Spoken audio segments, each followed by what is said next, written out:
I knew what question you were going to ask, Nick. Welcome. I talked to Minister Falcon, I think it was 4 years ago, 3 or 4 years ago, and I asked him those same questions, and I got some commitments from him and got some information from him, from his constituency assistant, and brought the information back.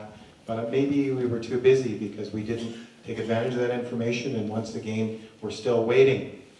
I think it's important. Plans are in place. We have the plans. We can utilize the plans that exist. Do you want to go tomorrow? Yes.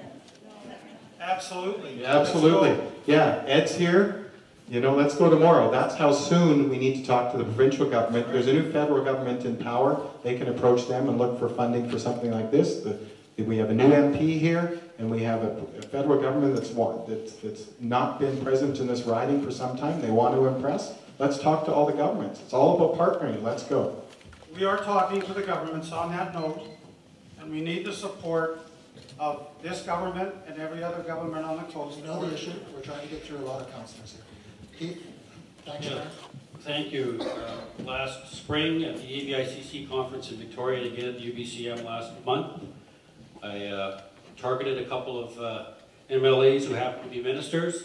One of them was Kevin Falcon, because I wanted some answers about ferries and costs, but also our road upgrade from Selma Park to Field Road. We've got $1 million some odd of taxpayers' money, District of Sechelt taxpayers' money, sitting in the bank for improvements on the existing Highway 101, which I think should be the first priority, because that's where we are driving right now, and people are dying on our road at a far greater rate per capita than almost anywhere in the province. And that was the point I made to Minister Falcon, and he did come and meet with us, myself and the mayor, and an aide of his last week, and he did promise to try and look at doing work on our highway now, Highway 101, widening it on the steep hill in Selma Park, burying some pipes into the ditches now and widening it for people with bikes, for pedestrians, for people with baby carriages. You can't use the road as it is, so it's a priority. Yes or no on a new highway, sir?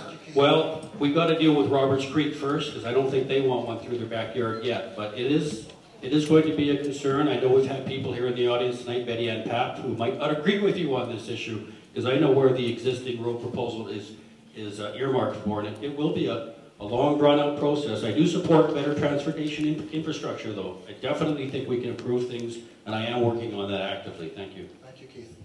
Thank you, David. I want to thank Nick for coming and raising the issue and the work his group is doing on this issue, because I think it's very important. We need a bypass. The sooner the better. It's amazing how everyone is really concerned the month before the election, but we don't hear anything for the last 3 years. I think we need to work together on the whole coast. I agree, it's only when all of the communities get together that we're able to be effective. That doesn't happen often enough. And perhaps the bypasses around Gibsons and Sechelt come first, and then the other stretches later, but we need to get on with it.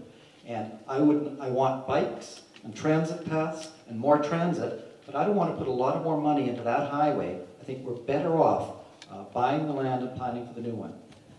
Thank you, Fred. And Ed Steves. Thank you, Nick.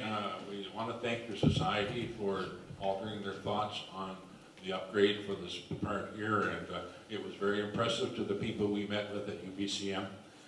But at the regional board, I signed a lot of letters, and about one a month I send to Minister Falcon asking him for a bypass, highway work, or something, and we get a nice letter back saying thank you, but no thank you. So we keep pushing this issue, but it seems to be butting against the wall. And I think mainly is we're 28,000 people, and if they're going to spend millions of dollars, they want to see an area of more population.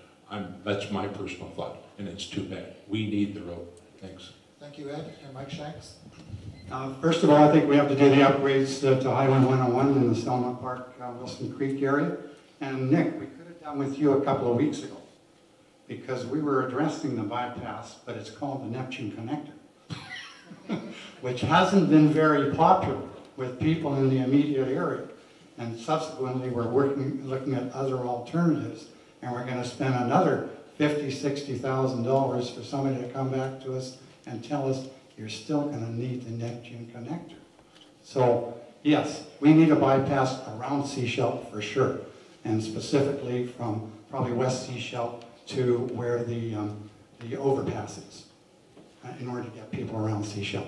But having said that, you better talk to your business community to see that you have their support. Thank you, Mike.